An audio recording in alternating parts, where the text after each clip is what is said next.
ad right here. It's the Bunnell Mercantile Company congratulating our women for voting. Ta-da! That's great. We have everyone? What's the name of the website? So that must have been election day. It's an easy website. It's called Flagler County Historical Society.com, all one word. Flagler County Historical Society. And it's loaded with goodies, all sorts of little tidbits.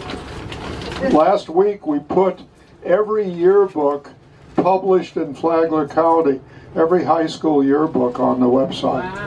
And it was kind of nifty. They were scanned by a prison in Oklahoma that took all our yearbooks and scanned them as a project for free. And they sent us the files and we put them up on the website. So that's kind of cool. Do we have everyone? I think we're all here. Is Hazel here? Hazel. Hazel? Yeah. Okay. I'm Yeah. Okay. If April's here, I think we're all here. I didn't see her before, so. Well, we do love this place. The history background here, this property was bought by the county under the lands program, and they leased the restaurant, is leased from the Flagler County. But they have breakfast, it's really good. And we've come out here a number of times because it's very pretty. And as I said before, January and February, this will be solid campers. You will see camper trailers all over the place here. And those are your serious fishermen that come out here for fishing contests and all sorts of things.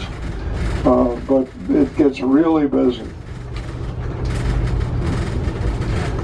Now, this is called St. John's Park, and this was a land development. And what I found nifty, they named the streets out here for New York Street. So there's a 5th Avenue and 2nd Street, and they were very ambitious, and they named all the roads after famous roads in New York City. Again, it's a case of build it and they will come. Well, they didn't come. Yeah. So. That looks like the Alamo, that building. Yeah, little motel here, but there have been many attempts at tourism, but there was a huge hotel here, just on the left-hand side. We just went by the side, and I think they had room for like 200 people. And Cisco Dean has some great photographs of it. And again, remember the men were bored in St. Augustine, so they'd come down here to hunt and fish, and they'd haul their wives along. And in those days, ladies were not allowed to see money. No credit cards didn't exist, checks didn't exist, so it was all cash. And the men would always have a special satchel in which they carried their cash. And they didn't want the ladies to know how much they were spending. So all these hotels had what they called a settlement room. And the settlement room was ladies are not invited, and the men go in to settle the bill, which they pay in cash. But they didn't want the ladies to know how much they were spending. But they would come down here to hunt, fish. I guess maybe there was horseback, I don't know. But that was the entertainment. I had a lot of fun researching the Ormond Hotel, which was owned by Henry Flagler. And I found a document where they had Stanley steamer cars with chauffeurs, Stanley steamer cars and chauffeurs, and they had tours up Old Kings Road, up to Flagler, up to where we are now. So you can imagine people in the 1920s chugging up Old Kings Road in a Stanley steamer car with a chauffeur as a tour. I thought that was kind of cool, and I think people still had more fun back then than they do now. I'd love to take a tour on a Stanley steamer car. They ran on alcohol and water, or in some cases kerosene and water. So you're right in the middle of the farm heartland, and as I say, every tour is different. We always see something different when we come out here. But this was a major land development, St. John's Park. And there were houses built here. 5 after 2. I don't know if the cracker people will be sitting on their front porch. They're usually in bib overhauls, and they usually will stop and wave at a bus. Can you hear me now? Yeah, 5 after 2. Okay? So we're headed back for magical Bunnell. We're not that far away.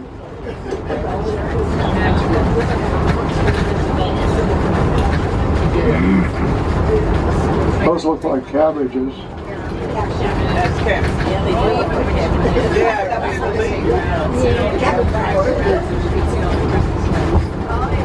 I'd love to get somebody from the Flagler Extension Bureau on this bus to explain some of the things we're seeing, because I don't know much about farming, and I'd love to have someone explain it.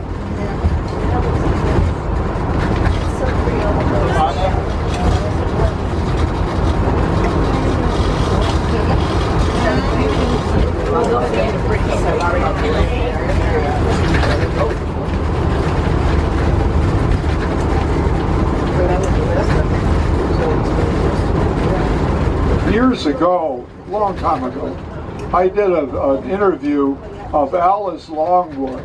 Alice was 96 years old at that time, and she had lived in Neoga, which was a turpentine camp. And her father was what they call a tallyman.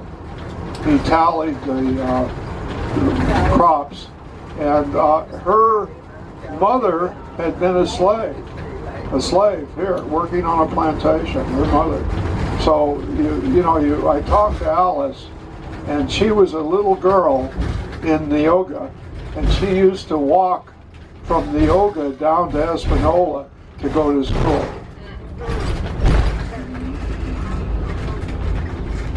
All of that is these interviews are video interviews, and they're all on our website, Flagler County Historical Society.com. And the thing about Alice, let's see how we do here. Yeah, they're there. Wave. They'll wave back. Yeah? You're not looking. She waved at me. Well, that's real. Anyway, Alice is this interview because you're hearing a voice from the past. In other words, here's this old lady, and she's describing her life here, and it was really interesting because you heard words that you just don't hear in modern vernacular. You don't hear those words. And I was delighted to record on video tape Alice's interview, because you hear things and that you just can't possibly know, and they're to me they're fascinating.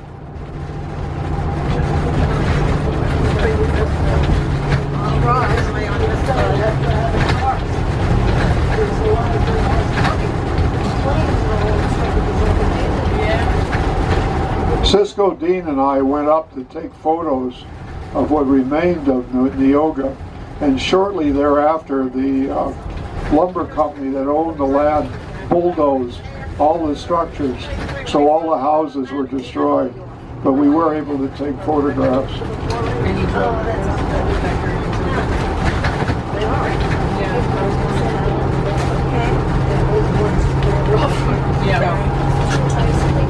Up in Espanola, no one knows this, there's a hunting camp, and these are guys that have lived here all their lives, and they hunt these wild pigs, and they hunt them not with rifles but with dogs. They have a hunt master, and they have special trained dogs with radio collars, and some of these pigs are these Spanish pigs, and they weigh up to 200 pounds. They're enormous. They do not kill them. They catch them, they run them down with the dogs, throw them in the back of their pickup truck, and they put them on their farm, and they'll feed them for between 6 months and a year, and then resell them as pork. But they say you can't eat these wild pigs. The wild pigs, they say, taste terrible. But if they feed them for 6 months to a year, then they're saleable. Yeah. But what's remarkable is the number of giant wild Spanish pigs that still exist here in Flagler. There's a lot of them. And God help you if one gets in your yard, because he'll tear your yard to pieces. But we have many animals that really descended from the Spanish. One being the pigs, the second are those horses. And I guess there were wild horses here when the first settlers came. Many of the settlement, the Seminoles, were cattlemen. They were in the cattle business, and they raised cattle here. And the Seminole Indians would sell those cows to the plantations. They were their customers. In other words, they were selling them as beef. Now, when the Seminole War got going, many of the planters couldn't believe that the Seminoles would bother them, because they were their buddies, they were customers.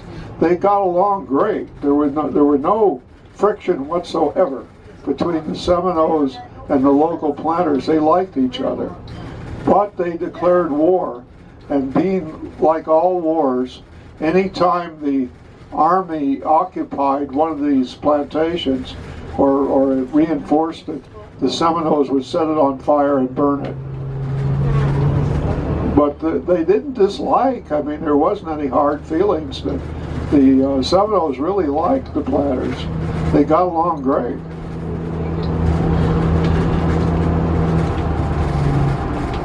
They were customers. Now, Florida was pretty empty until about the 1880s. There wasn't an awful lot here. During the Civil War, the main product here was beef and salt. Now, the few people that lived here, remember after all these plantations were burned, these wonderful copper kettles were lying about all over the place.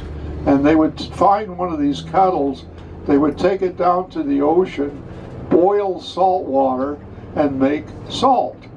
So salt was a product along with beef. And they said that most of the Confederate food came from Florida. In other words, these herds of cows would be driven north to feed the Confederate army. And of course they had salt. Thus the Old Salt Road and other locations in Flagler. On your right you'll see a little place where the workers used to live. These were the itinerant workers. And Jim Allen used to drive in a bus like this, these workers around Flagler County.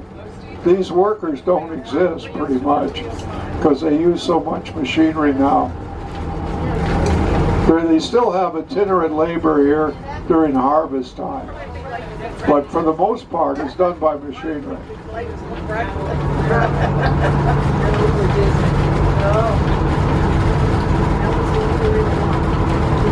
As I said, I'd love to have someone from the Extension Bureau on board to tell me more about farming, because they say that they change here.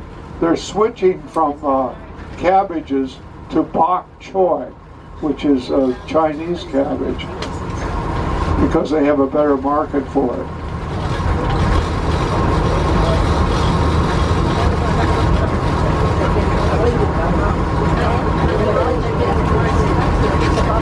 I'm wondering if we're getting any. We're not getting potatoes, maybe we're not getting bok choy either. Anyway, the farmers do change their crops. They rotate them around and change them quite often. Now, I know you know that bootlegging and moonshining was a major industry here in the 1920s, and Hall Creek was the ground central for bootleggers because it had water transportation, a source of fresh water, and no revenuers. I think a couple of our county commissioners went to jail for bootlegging. I believe they did.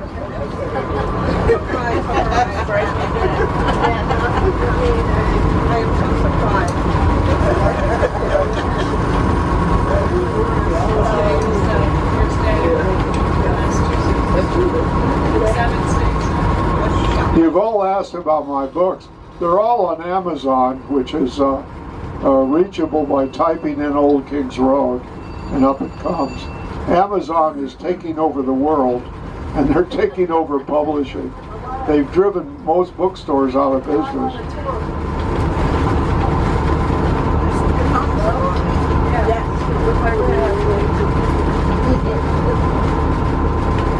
So Bunnell was a active, wealthy farming community in the 1920s. They had a dream here. They dreamed they were going to be a city. I don't think they really attained the dream. Things changed, markets changed. They didn't need the workers on the farms anymore due to automation. The automobile took over, but it has a great history, because I can say truly, this is where tourism began. This is the beginning of tourism. It was the Dixie Highway.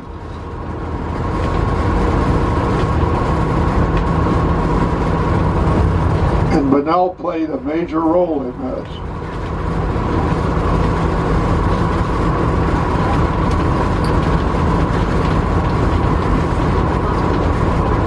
Incidentally, the town is named for Mr. Alva Bunnell, and he had a sawmill here in Bunnell.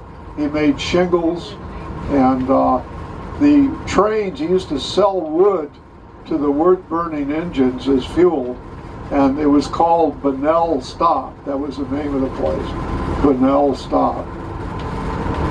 And of course, our ad agency, putting this newspaper out, called it the Bunnell Colony, but they just made that up. That was a made-up name.